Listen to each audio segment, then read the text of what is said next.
So in verse 15 it says, "But when the children of Israel cried unto the Lord raised them up a deliverer, Ehud, the son of Gera."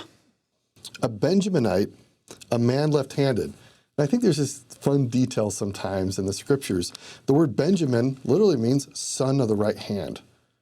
And yet this guy's left-handed. So there's almost like this fun wordplay going on that you have this right-handed tribe, the tribe name for the right hand, and yet the guy who's a deliverer is left-handed. There's all this creativity. Now, in our culture, left-handedness has often been seen as less than. Like, in fact, in French, the word for left is sinister.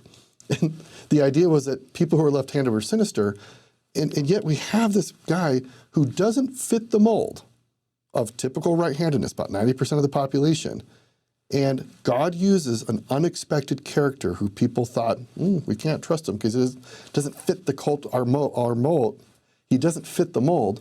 He actually is raised up by God to deliver. And I think that's a lesson for all of us.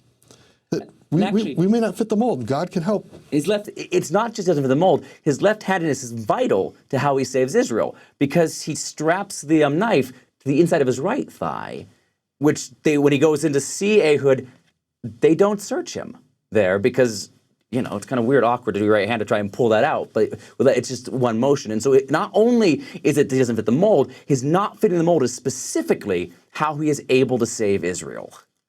I just love how God does his work, and he uses his children who are faithful to him to bring about incredible purposes. Which means, by the way, just directly whatever, if you don't fit the mold, God can use that to actually do his work. That there are things that it's you God likes. And I love that about the God we worship, is that what he wants is us. The consecrated Taylor is different than the consecrated Avram. It's different than the consecrated Tyler. And God wants all of us in our forms and what we can bring to the kingdom. What an amazing thing it would be then if we spent less time comparing ourselves to each other and feeling either superior or inferior in those comparisons.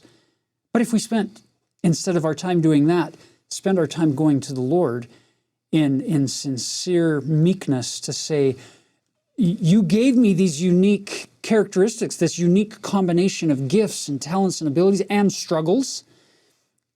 What can I do with this package that you've given me in order to help build thy kingdom and help connect people more fully with thee and with the heavenly? That would be, I think, a better usage of our time rather than comparing.